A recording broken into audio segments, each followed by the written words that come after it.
नमस्कार, मैं हूँ आशीष चित्रांशी और आप देख रहे हैं the news launcher. Mid day मुद्दा विद अशोक वानखेड़े। और आज फिर जरा चलेंगे बिहार। लालू यादव के परिवार में जो घमासान मचा हुआ है उसके पीछे की कहानी समझने की कोशिश करेंगे।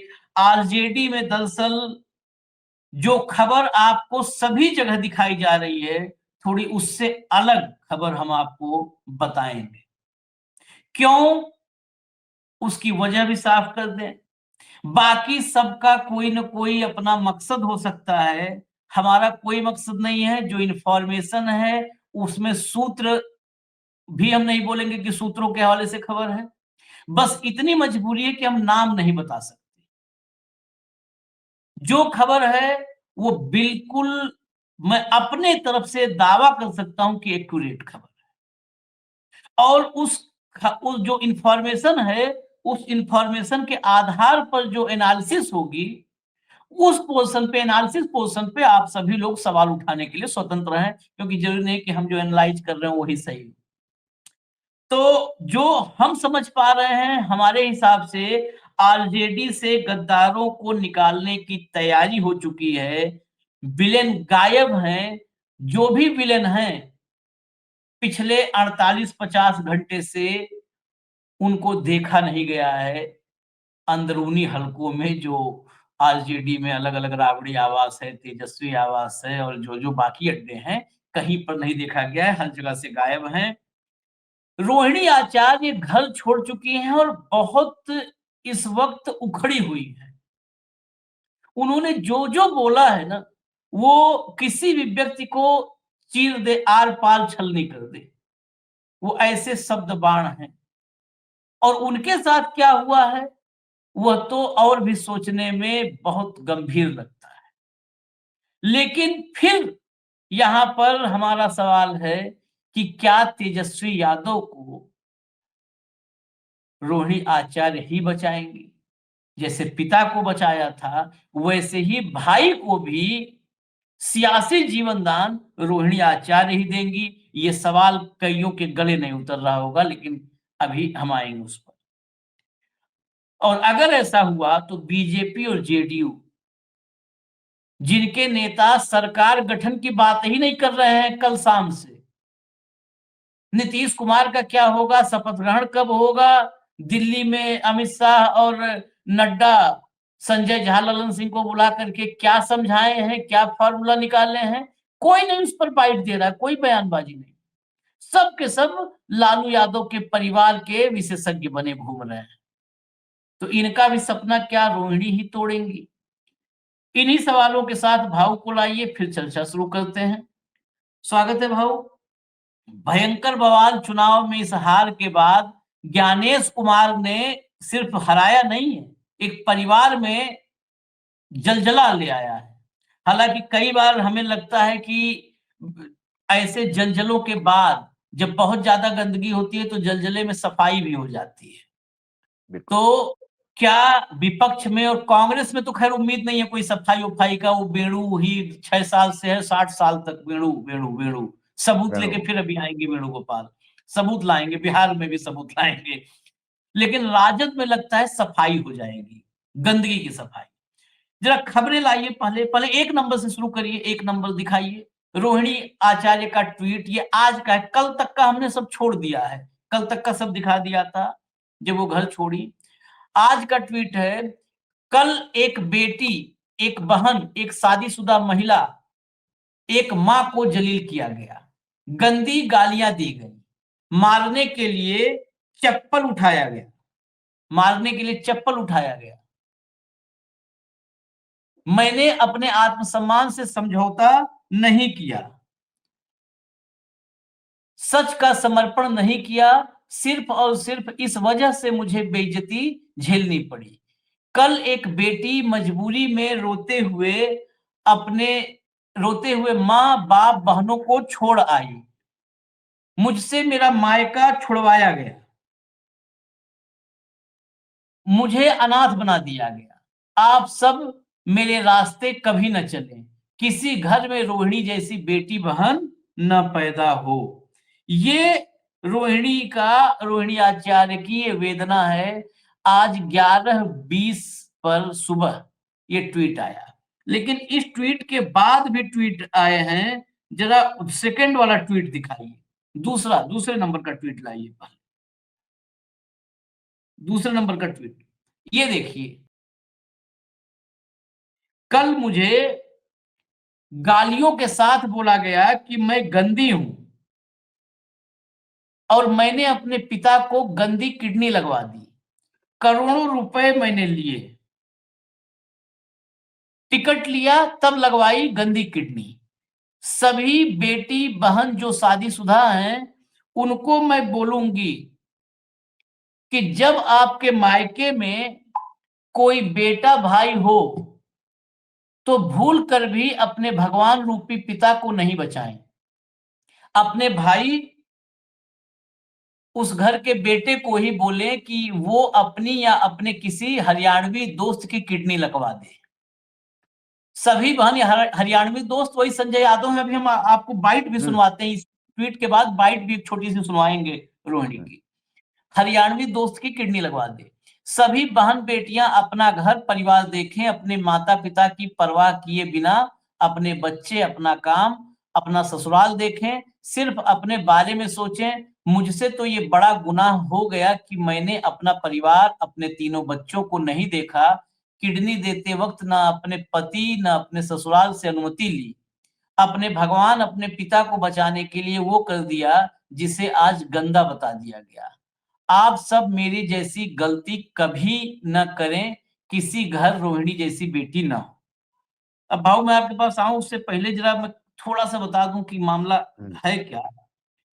मामला ये संजय यादव, उसके बाद रमीज, संजय यादव का साला सुमित, ये पूरा का पूरा। और मैं एक और बता दूं जिसका किसी ने नाम नहीं लिया होगा, कहीं पर भी नाम नहीं लिया गया होगा, हो सकता है हमारे नाम लेने के बाद बहुत ज्यादा इस पर विवाद हो, हम लोगों को भी लोग टारगेट पे ले। इस सब में एक और नाम की बहुत ज्यादा भूमिका है, जो भीतर की खबर अब बताई दे रहा हूं, वो है तेजस्वी यादव की पत्नी। तेजस्वी यादव के इर्द गिर्द ये जो पूरा बना हुआ है मकड़जाल, इस पर चुनाव में हार के बाद रोहिणी ने, जब घर में राबड़ी देवी, लालू यादव सभी नाराज थे कि क्या हुआ, कैसे हुआ, तेजस्वी का कोई रिएक्शन नहीं था, तो रोहिणी भड़क गई इस पर कि भाई सारा कुछ सोशल मीडिया, रणनीतिकार, चाणक्य, संजय यादव का साला है सुमित, वो पीए था तेजस्वी का, मतलब कंप्लीट साला पीए है। चाणक्य, बहनोई चाणक्य है संजय यादव। सुमित वो रमीज बलरामपुर, उत्तर प्रदेश बलरामपुर के बाहुबली माफिया रिजवान जहीर का दामाद, वो वहां पर सेकंड डिप्टी बन के बैठा है। उत्तर प्रदेश बलरामपुर जो जेल में है, रिजवान जहीर, रिजवान का दामाद।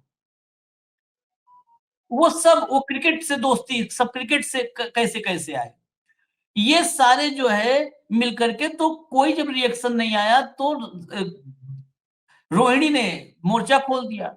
उसमें ये चप्पल वाली बात है, उसमें ये है कि यहीं पर बात बढ़ते बढ़ते बढ़ते बढ़ते यहां तक आ गई, जब बोला, सब कुछ खोल दिया, सारी बातें बोलना शुरू कर दिया रोहिणी ने, तो चप्पल उठा लिया गया, मारा नहीं गया, उठा लिया गया।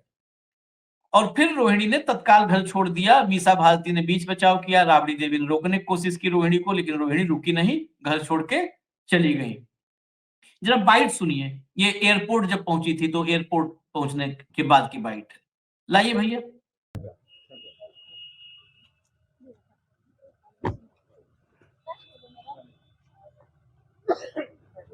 इतना मानवीय और आज इस तरह का पिताजी को छोड़ने की बात कर दिया।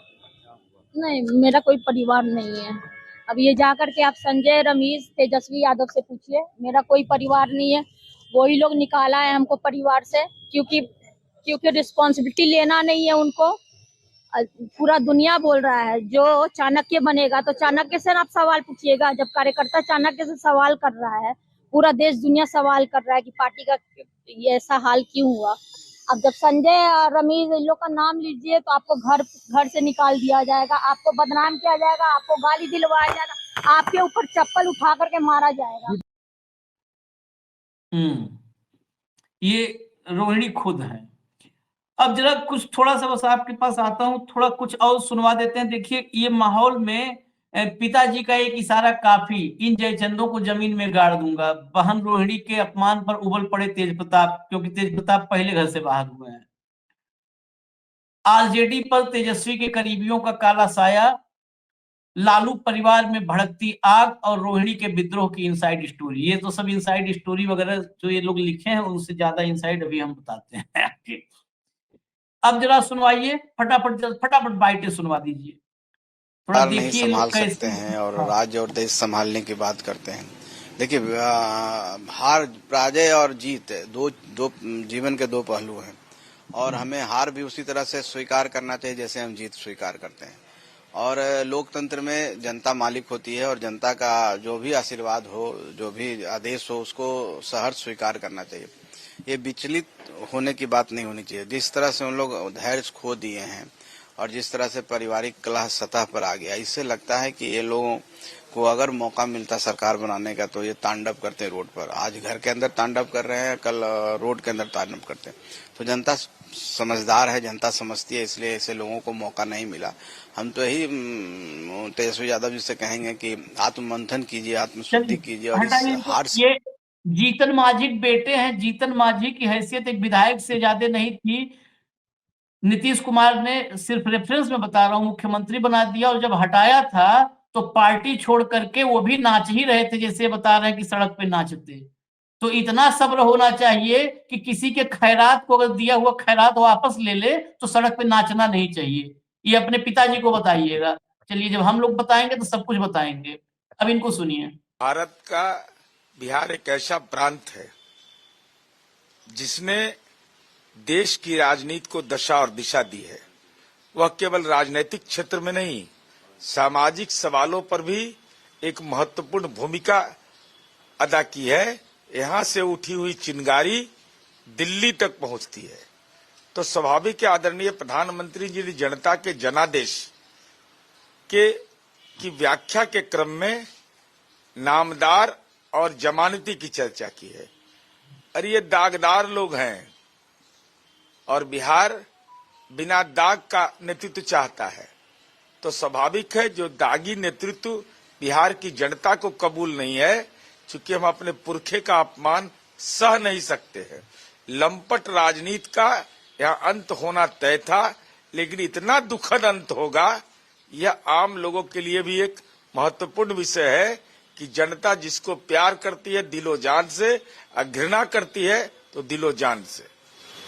लालू यादव की बेटी रोहिणी आचार्य ने राजनीति और अपने परिवार से दूरी बनाने की घोषणा करने के बाद कुछ ही घंटे बाद उन्होंने भाई राजद तेजस्वी यादव पर तीखी टिप्पणी कर दी कि ये लालू जी के परिवार का आंतरिक मामला है, लेकिन बेटी लक्ष्मी होती है और बेटी के आंख के निकले हुए आंसू परिवार के लिए नहीं, जो परिवारवादी राजनीति करता उसके लिए तो राजनीतिक श्राप है। अब स्वाभाविक रूप से जिस बेटी ने किडनी दान किया हो, अपने पिता की प्राण रक्षा की हो, अपने भाई के कलाई में रक्षा सूत्र बांधा हो, उसके आंखों में वेदना के स्वर हैं, आंसू हैं। और लालू जी उस परिवार के मुख्य न्यायाधीश हैं, राबड़ी देवी जी हैं। जुबान पर किसने ताला लगा दिया है, राजनीतिक रूप से किसने नजरबंद कर दिया है लालू यादव को। ये तो गंभीर चिंता का विषय है कि बेटी घर से रोते हुए निकल रही है, मन में पीड़ा का भाव व्यक्त कर रही है। कौन है वो व्यक्ति? हटा दीजिए। इन्होंने एक बात और कही है, नीरज कुमार है जेडीयू के बहुत सीनियर, सबसे सीनियर प्रवक्ता है। इन्होंने एक बात और कही कि लालू यादव की अगर स्थिति इतनी खराब है तो डीएम को अपना लिख के दें और बुजुर्गों के भरण पोषण का योजना हम चलाते हैं, उसमें उनका भी 8,500 रुपए 9,000 देते हैं, चल जाएगा। ये ध्यान रखेंगे हम सबको हमारी डायरी में नोट है। नीतीश कुमार के भरण पोषण के लिए वो योजना लागू होगी कि नहीं वो होगी हम आगे देखेंगे कुछ ही दिन में, ज्यादा दिन नहीं नीरज कुमार, ज्यादा दिन नहीं। हाँ। बिहार लोकतंत्र की जननी कहा जाता है बिहार को, और दुनिया का पहला लोकतंत्र यहीं से शुरू हुआ। और लिच्छवी स्टेट जिसको कहा जाता है इतिहास में, वो लोकतांत्रिक स्टेट हुआ करता था। तो ये तो सही है कि बिहार राजनीति के एतबार से बहुत जागरूक स्टेट है। और माननीय प्रधानमंत्री जी ने जो कहा बिल्कुल सही कहा कि बिहार किसी का मोहताज नहीं है राजनीति के लिए। बिहार ने हमेशा देश को दशा और दिशा दी है। जब जेपी आंदोलन था तब भी, जब अंग्रेजों को यहां से भगाने की बात थी तब भी महात्मा गांधी जी को बिहार ही आना पड़ा था। तो बिहार में कोई उल्टी सीधी राजनीति करना चाहेगा नहीं चल पाएगा। यहाँ का समाज, यहाँ के लोग बहुत जागरूक हैं और चीजों को बहुत बारीकी से समझते हैं। कोई भी आंख में धूल डालने की कोशिश करेगा वो फेल हो जाएगा। और राहुल गांधी जी या तेजस्वी यादव जी इसीलिए फेल हुए कि वो बिहार को नहीं समझ पाए। वो नहीं जान पाए कि बिहार के लोग क्या चाहते हैं और बिहार के लोग नीतीश कुमार से कितनी मोहब्बत करते हैं, इसका अंदाजा नहीं हुआ उनको। वो हवाओं में तैरते रहे और बिहार की जनता ने अपना मैंडेट नीतीश कुमार जी के नेतृत्व में एनडीए को दिया।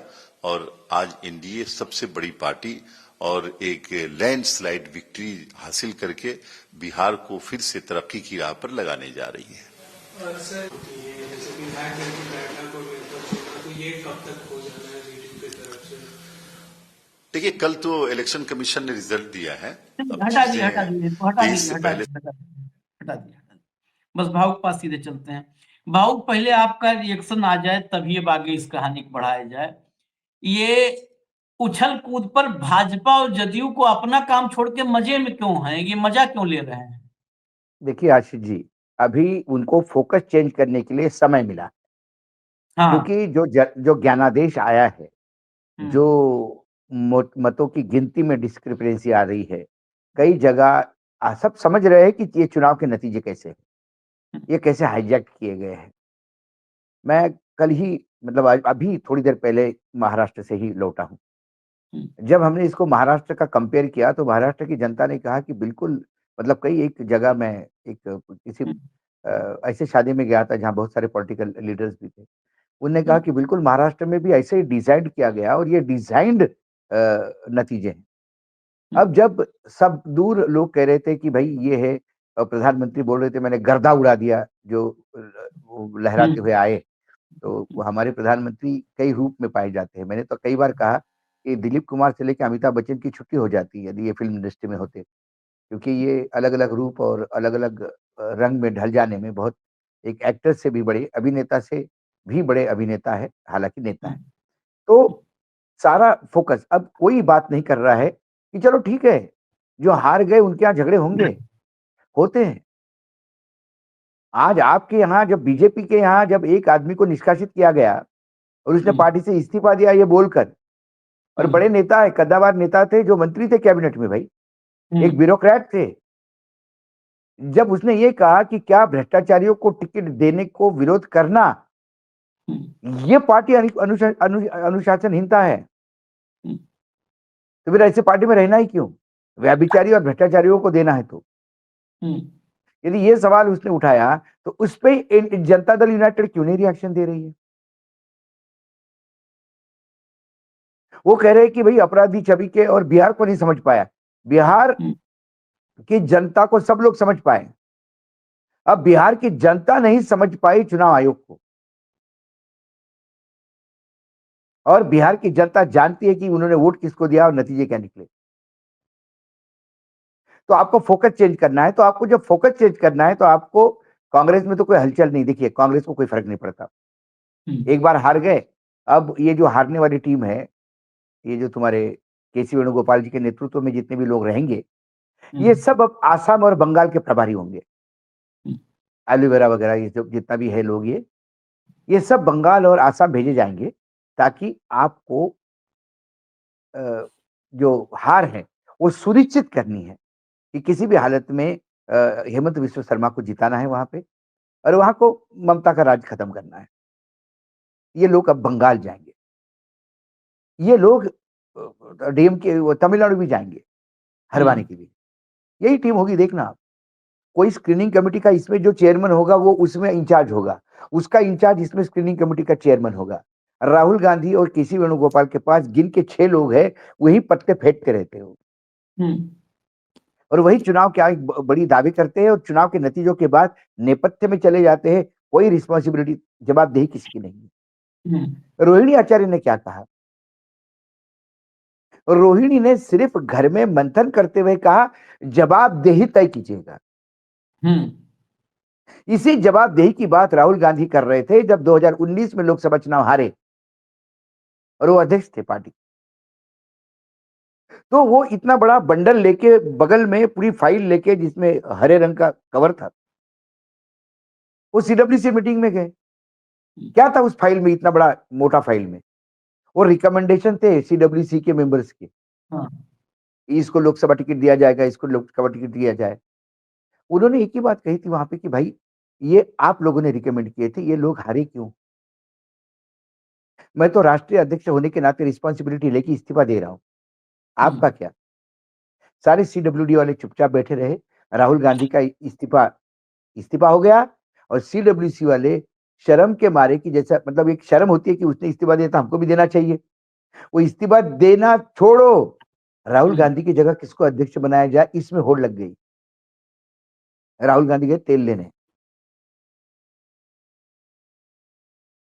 आज मतलब राहुल गांधी को भी सोचना चाहिए, क्यों मेहनत करे भाई, अपनी सीट तो निकाल ही लेगा, नेता तो कहलाएगा है कांग्रेस का, क्यों मेहनत करे? राहुल गांधी के साथ प्रॉब्लम है। राहुल गांधी बहुत अच्छा खाना बनाते हैं लेकिन साथ में वेणुगोपाल को लेके चलते हैं। बोले मैंने इतना स्वादिष्ट खाना बनाया, अब बाकी काम तुम्हारा। तो वेणुगोपाल उसमें 2 किलो मीठ नमक, 2 किलो मिर्च झोंक देते हैं और फिर जब लोग खाना बोले क्या बनाया यार, मतलब राहुल गांधी 24 घंटे खाना बना रहे थे और ये क्या बन के आया। अब उनको क्या मालूम, राहुल गांधी ने खाना बनाने के बाद बोला केसी वेणुगोपाल को, जरा परोस भाई सबको। परोसने के पहले ये नमक, क्योंकि सामने बीजेपी का ढाबा है, वो कतई नहीं चाहते कि राहुल गांधी का खाना लोग खाए, वो बीजेपी के ढाबे पे बैठना चाहते हैं। ये वस्तु स्थिति आशीष, आप मुझे बताइए क्या कांग्रेस में कोई जवाबदेही तय हुई? ठीक है, चुनाव आयोग ने जो गड़बड़ की, सब गड़बड़ की जब हो गई, लेकिन क्या कुछ गड़बड़ियां यहां नहीं हुई? मैं महाराष्ट्र में भी कहता हूं 100 सीटों में गड़बड़ी हुई थी। हम शायद पहली बार आप ही थे कि जिन्होंने महाराष्ट्र के नतीजे और बिहार के नतीजे को कंपेयर किया था और पूरे महाराष्ट्र में इसकी चर्चा थी। मतलब मैं जिस शादी में जो आए वो कहे, बोला क्या बढ़िया आपने कंपेयर किया उसका, अब समझ में आ गया डिजाइन कैसा होता है। कहीं किसी को जाने लायक नहीं छोड़ा, क्या डिजाइन, नया डिजाइन, बिल्कुल नया प्लान है। तो ये तो हुआ, लेकिन बाकी जगह की क्या? अब कितने सीटों पे खेल हुआ ये तो हम, या तो अब धीरे धीरे जब एक एक पूरा जब डाटा आ जाएगा तब इसका एनालिसिस करेंगे। महाराष्ट्र में तो हमने निकाल दिया था कि 100 सीटों पे खेल हुआ है, बाकी 188 सीटों पे क्या हुआ, वहां क्यों टिकट बेचे गए? क्योंकि जब चुनाव जीतना, जब लोग आपके साथ होते हैं, जब भीड़ आती है चुनाव की रैली में, तो फिर टिकट मांगने वालों के लालच बढ़ जाते हैं, फिर टिकट की कीमतें बढ़ जाती हैं और फिर देने वाला यही सोचता है कि हम तो जीत ही रहे, 5-10 टिकट मैंने बेचे तो क्या हुआ। ऐसे सोचने वाले यदि 10 हो जाए तो 50 टिकट बेच देते हैं। मुझे बताओ, वो एक यादव है, यादव या चौधरी है कोई, मध्य प्रदेश का इंचार्ज है कांग्रेस का, शायद हरीश चौधरी। वो भाई साहब पूरे टीम के साथ बिहार में लगे हुए थे। काय के लिए लगे हुए थे? उन्होंने एक कॉन्स्टिट्यूंसी में एक सिटिंग विधायक का टिकट काट के एक डॉक्टर यादव को दिलवाया, क्योंकि उनकी पत्नी प्रोफेसर है, वो प्रियंका जी को जानती है। तो यादव जी लगे, बोले नहीं नहीं, प्रियंका जी के अनुसार देना पड़ेगा। क्या प्रियंका जी को पता भी है कि नहीं है दिया कि नहीं दिया? प्रियंका जी ने किसको कहा है पता नहीं। प्रियंका जी के नाम से बिल फट गया। कांग्रेस को कई लोगों ने, कांग्रेस मध्य प्रदेश के कांग्रेसी में, मैं तो मध्य प्रदेश में मैंने पत्रकारिता शुरू की है तो सब जानते हैं, कईयों को पैसा लगवाने के लिए मजबूर किया कि वो नहीं नहीं, तुमको यहाँ ठीक ठाक चाहिए तो वहां पैसा लगाना पड़ेगा। क्या हो गया, हार गई सीट। एक सीट तो आपने मुझे बताई थी जब मैं जिक्र कर रहा था कि 8 बार का, मतलब 6 बार का एमएलए, जो सबसे ईमानदार माना जाता है, पूरे राजनीति में बिहार के सबसे ईमानदार व्यक्ति माना जाता है, उसका टिकट काट दिया। जो ईमानदार आदमी होगी इनको पैसे क्यों देगा? बाकी सुविधाएं, सुख सुविधाएं क्यों देगा? और क्या सुख सुविधाएं चुनाव में चलती है? ये तो भास्कर ने पूरी सीरीज ही खोल दी, जिसपे आपने भी और हमने भी एक स्टोरी की थी कि कैसे सप्लाई होते हैं लड़कियों का, और कैसे-कैसे मतलब बीजेपी की ही बड़ी नेता सप्लाई कर रही थी और सभी राजनीतिक दलों को कर रही थी। तो क्या ये कभी जवाबदेही तय होगी? और रोहिणी ने कुछ गलत नहीं कहा। चुनाव है, जवाबदेही तय करो। हाँ, कुछ सीटों पे हमें पता पड़ता है कि यहाँ खेल हुए हैं। कुछ सीटों पे पता पड़ता है कि यहाँ खेल होने के बाद भी जीत सकते हैं। नहीं भाऊ, कुछ मैं सीट तो एक लाइन, अगर अगर आप जवाबदेही नहीं तय कर रहे हो तो फिर मोदी में और आप में अंतर क्या रह गया? देश आज ऐसे हाथ में है ना जिसकी जवाबदेही नहीं है। बिल्कुल। जो क्रेडिट लेता है, रिस्पॉन्सिबिलिटी नहीं लेता। देश दिल्ली में एक में ऐसा बॉम्ब आदमी ब्लास्ट हो था गया। हाँ, दिल्ली में बॉम्ब ब्लास्ट हो गया दिन दहाड़े। हाँ, ऑपरेशन सिंदूर कंटिन्यू है, उसके बाद भी बॉम्ब ब्लास्ट हो गया। हाँ, सिर्फ ये एक ही बात, मुजरिमों को छोड़ा नहीं जाएगा। हम्म। ऐसी सबक सिखाएंगे, याद रखेंगे। अरे लेकिन वो हुआ क्यों? हम्म, इसकी जवाबदेही कौन लेगी? कौन लेगा? जब कांग्रेस की सरकार होती है, जब विपक्ष जब सत्ता में होता है, तो यही बीजेपी हर चीज में इस्तीफा मांगते हैं। महाराष्ट्र पे हमला हो गया, महाराष्ट्र के गृह मंत्री की क्या गलती भाई? अरे पानी की सीमाएं बाल्टी उसके हाथ गिर में जाए रहती है क्या? तो ये पानी की बाल्टी गिर जाए महाराष्ट्र तो का पूरा समुंदर है लगा हुआ, एक साइड पे मुंबई पूरा समुंदर बेस्ड सिटी है। हाँ, वहां वो क्या कर सकता है? पाकिस्तान से नाव से लोग आए तो। हम्म, लेकिन महाराष्ट्र के गृह मंत्री का इस्तीफा मांगा, उन्होंने दिया, क्योंकि मैं आज भी कहता हूं, नैतिकता का यदि इंडेक्स देखा जाए तो आज भी कांग्रेस ऊपर है। बहुत ऊपर, इनसे तो लाल बहुत बहादुर शास्त्री से लेके आज तक, सुरेश कलमाड़ी तक मैं बोलूं, ऊपर। मैं दोनों के कंपेयर नहीं करता, कृपा करके ये मत कहिएगा मैं शास्त्री जी को इसे, मैं सिर्फ इस्तीफा देने की बात करता हूं। शास्त्री जी ने कोई दोष नहीं था तो इस्तीफा दिया, कलमाड़ी का दोष था तो इस्तीफा दिया, राजा का दोष था, उसने इस्तीफा दिया। अपने मंत्रियों की इस्तीफा देने की औकात ताकत कांग्रेस में थी, कम से कम इतनी नैतिकता के पैमाने पे इतना खरा उतरती थी कांग्रेस। आप किससे इस्तीफा लेते हो? आप एक सांसद से इस्तीफा नहीं ले पाए, जिसके ऊपर आरोप था कि इंटरनेशनल खिलाड़ियों का शारीरिक शोषण किया। आप एफआईआर दर्ज नहीं करवा पाए उन लड़कियों का जिन्होंने देश का सम्मान बढ़वाया, उनको लिए सुप्रीम कोर्ट जाना पड़ा। राजनाथ सिंह जी ने तो खुले होकर कहा कि ये बीजेपी या इस्तीफे नहीं होते। हाँ, इस्तीफे। निर्लज्जता का एक नया उच्चांक हम गाड़ते हैं, हम इस्तीफे नहीं देते। लेकिन किसी मैं जरा कांग्रेस उस के नेता का बेटा आज मुझे बताओ, किसी का बेटा यदि कोई गड़बड़ करते पाया जाता तो बाप का इस्तीफा मांगते हैं। हम्म, अरे वो छोड़ दीजिए, किसी कांग्रेस के किसी नेता ने कुछ कह दिया तो ये राहुल गांधी से इस्तीफा मांगते हैं। हाँ, हम्म, और टेनी महाराज के बेटे पे टेनी महाराज का इस्तीफा नहीं हो सकता। हम्म, वो केंद्रीय गृह मंत्रालय में राज्य मंत्री बने रहते हैं। अरे कौन से मुंह से आप ज्ञान देते हो लोगों को? कौन से मुंह से ज्ञान देते हो कि उन्होंने ऐसा कर लेना चाहिए? आप नीतीश को मुख्यमंत्री तो घोषित नहीं कर पाए, जेडीयू वाले। अभी भी गारंटी नहीं कि नीतीश कुमार मुख्यमंत्री बनेंगे। और अभी हम बता रहे हैं कि नहीं, अभी तो वो थोड़ा सा जश्न है, अभी तो चुनाव आयोग ने नतीजे दिए। अरे किसको बता रहे हो? इसी बीजेपी ने चुनाव के नतीजे के तीसरे दिन मुख्यमंत्री और मंत्रिमंडल की घटना गठित भी किया है। नरेंद्र मोदी कितने जल्दी प्राइम मिनिस्टर बन गए थे भाई, जरा पूछो तो। उन पे इतना टाइम लग गया था कि चुनाव आयोग ने अभी तो नतीजे दिए, अभी तो तय होगा। वो तो पार्लियामेंट्री बोर्ड की अपनी तो मीटिंग भी नहीं ली उनने, संसदीय दल की। सीधे एनडीए के 4 घटक दलों से बात करी, एक लेटर लिया, राष्ट्रपति के पास गए, क्लेम खुद ही कर दिया। और राष्ट्रपति जी ने भी नहीं पूछा कि अरे आपके पार्टी में तो आपको लीडर बनाया कि नहीं बनाया। राष्ट्रपति जी भी महान, उनने भी स्वागत करते हुए लेटर लिखा, शपथ हो गई जी। और बोले पार्लियामेंट्री, बोले एनडीए का पार्लियामेंट्री बोर्ड। अरे कहां होता है एनडीए का पार्लियामेंट्री बोर्ड भाई? पहले मैं जरा नेता तो चुनिए। तो कुल मिलाकर ये जो जवाबदेही है, देखिए कांग्रेस में बात हो रही थी, इसलिए मैंने कहा कि कांग्रेस तो जवाबदेही कभी तय नहीं करेगी।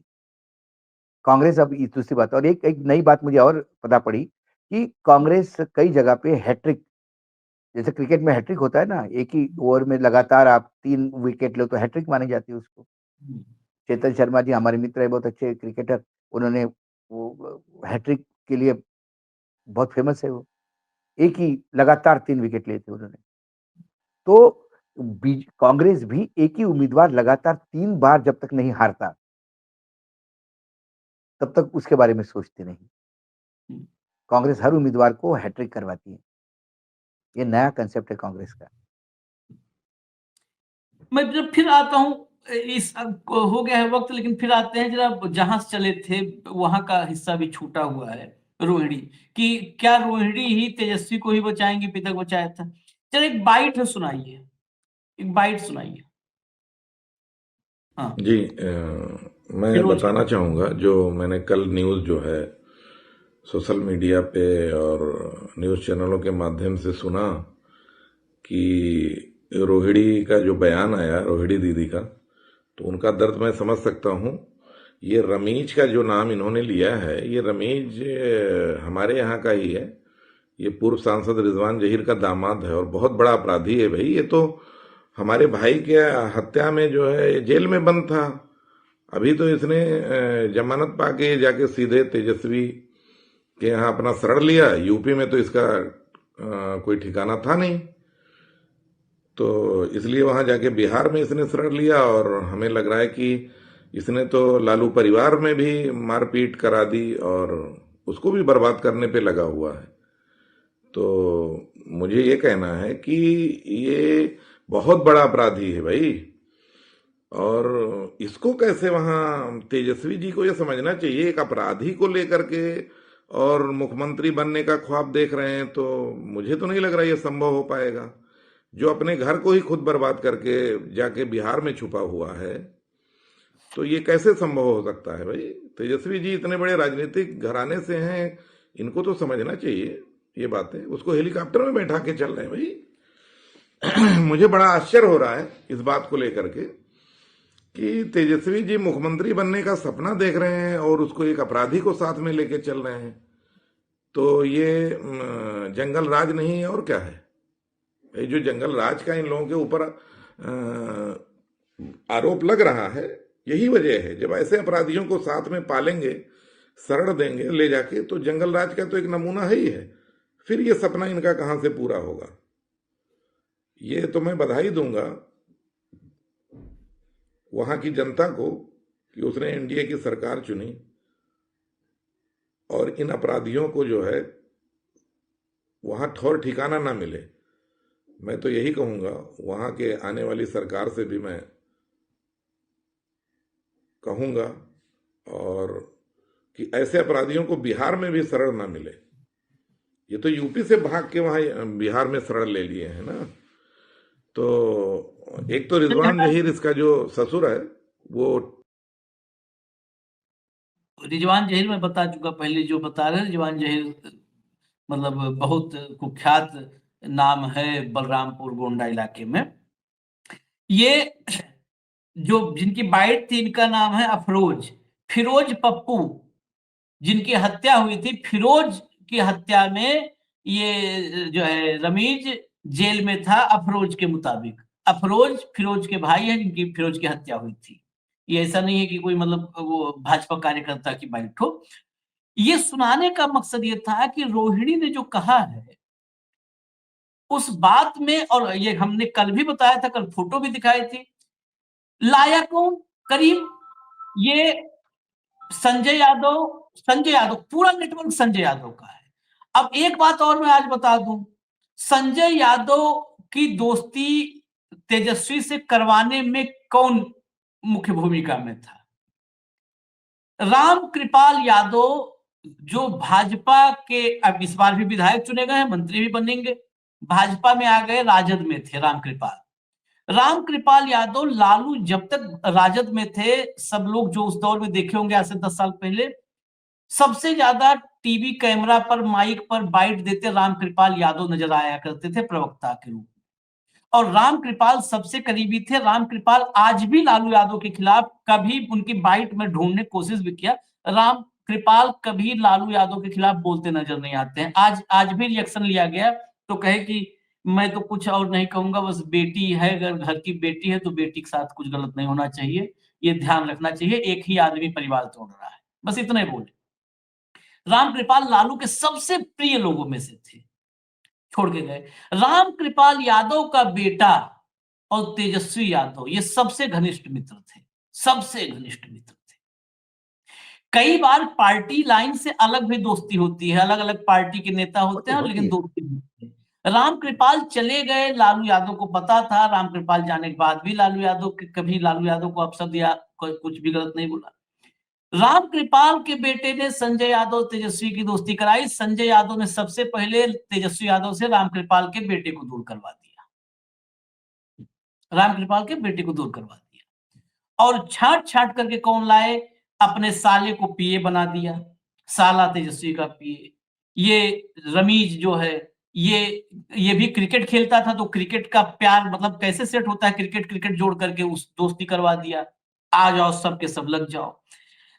मुझे एक ही उम्मीद लग रही है, उम्मीद की किरण में बता दूं, मुझे लगता है रोहिणी ही वो, मतलब शायद वो हिम्मत, वो दम है रोहिणी में, जो वो भार उठा सके अपमान का, वेदना, दर्द, पीड़ा सब। रोहिणी ने जो किया है, एक बार ये इस पूरे परिवार में, लालू यादव के परिवार में, मैं अभी बताया भी कि लापता है सब, ये रमीज से लेके कमीज जितने हैं सब दिख नहीं रहे हैं 2 दिन से। ये स्थिति अगर उस लेवल पे आई कि तेजस्वी यादव पे प्रेशर बिल्ट हो गया कि हाँ गलती तो हो गई है, क्योंकि अब अगर अपनी बहन को भी वापस ना घर में ला पाए मना करके, तो बिहार तो माफ नहीं करेगा, बिहार आउट कर देगा, फिर पॉलिटिकल करियर खत्म। फिर ये संजय यादव नहीं, महाभारत के संजय नहीं बचा पाएंगे तेजस्वी को। युद्ध का आंखों देखा हाल बताने लायक कोई नहीं रहेगा।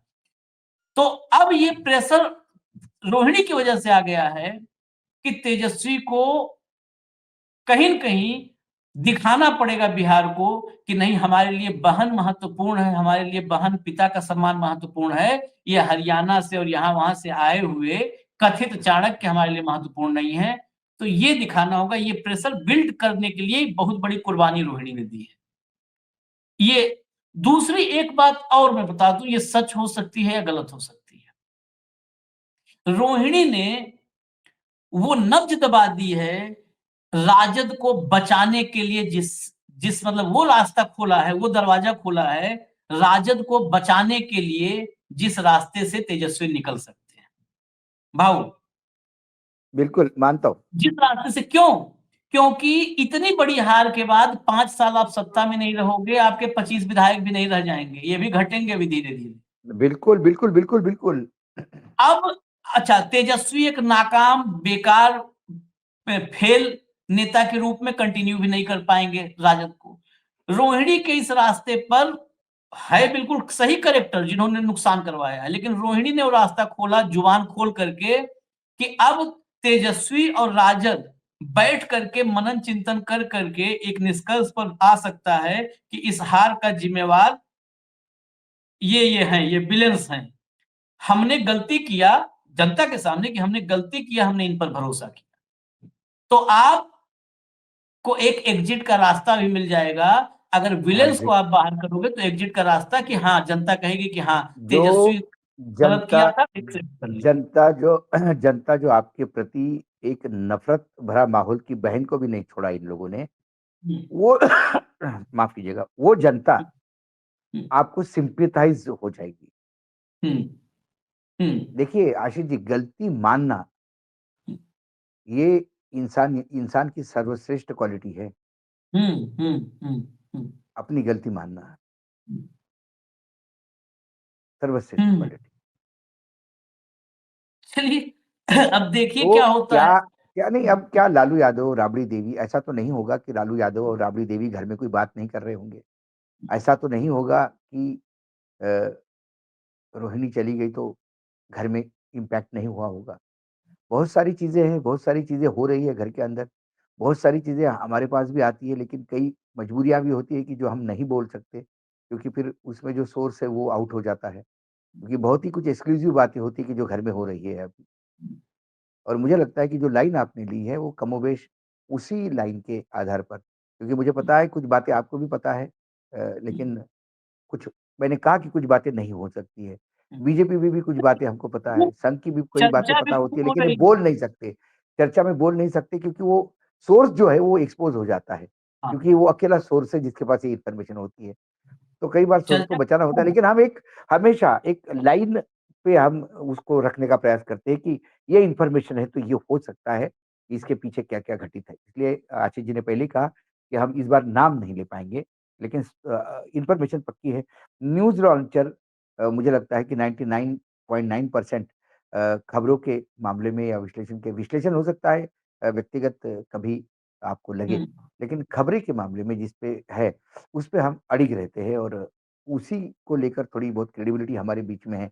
जो लोगों का प्यार हमको मिल रहा है, जो लोग लगातार हमसे स्नेह करते हैं, तो इसीलिए कि हमारी एक क्रेडिबिलिटी है कि हम कोई भी पार्टी हो, चाहे कांग्रेस हो, चाहे बीजेपी हो, जनता दल हो, कोई भी पार्टी हमारे लिए कोई अपनी नहीं है। हाँ, गलती विपक्ष भी करेगा तो आईना दिखाया जाएगा, हुँ। सत्ता पक्ष गलती करेगा तो सत्ता को तो सवाल पूछने के लिए बैठी है, सवाल ये है। बिल्कुल। और इस जो भाव ने कहा राबड़ी देवी, लालू जी यही नहीं चर्चा कर रहे हैं। चर्चा में जो बेटा बाहर चला गया था वो बेटा भी एक शामिल है। एक हो सकता है एक जब इस बार वो भी परिवार एक हो तो वो भी एक आवे। हाँ, स्कोडा से। थोड़ा कई बार होता है ना आशीष जी कि जब बड़ा संकट आ जाता है तो सब घर एक हो जाता है। हाँ, हाँ, सब एक हो जाएँगे। खैर इजाज़त दीजिए हमें। हम तो यही मतलब हम शुभकामनाएँ भी मेरी इस बात के लिए हैं कि परिवार एक हो जाए। इसमें हम कहने में कोई कोई कोई नहीं, भी परिवार तो कोई भी टूटे भाई। परिवार हम तो मोदी जी के परिवार के बारे में भी उतने ही हमेशा कहते हैं कि मोदी जी की पत्नी को भी न्याय मिले, वो भी उसको हाँ, भी सम्मान बिल्कुल। मिले एक होने का और हाँ, अभी ये कोई बहुत दर्द बता रहे थे कि बेटी के साथ ऐसा किया नहीं होना चाहिए। बेटी लक्ष्मी होती है, बीजेपी माफ नहीं करेगा। बेटी हुँ, पराया धन होती है, बेटी लक्ष्मी होती है लेकिन दूसरे के आंगन में जाने के लिए। लेकिन पत्नी तो घर की लक्ष्मी होती है। कभी हाँ। महोदय उस पे भी बात करके प्रयास करिएगा। उसपे भी। और उस वहाँ पे पर भी कोई ज्ञान देने संजय का प्रयास यादव करें। नहीं था, वहाँ कोई वहाँ संजय कोई यादव संजय नहीं था। यादव वहाँ कोई हाँ, नहीं है, वहाँ वहाँ जो कुछ भी है वो अविनाशी है। तो आप देख हाँ। लीजिए कभी-कभी उधर भी ज्ञान देने का प्रयास करिएगा। चलिए इजाज़त दीजिए। धन्यवाद साहब, बहुत-बहुत धन्यवाद। नमस्कार, नमस्कार। नमस्कार।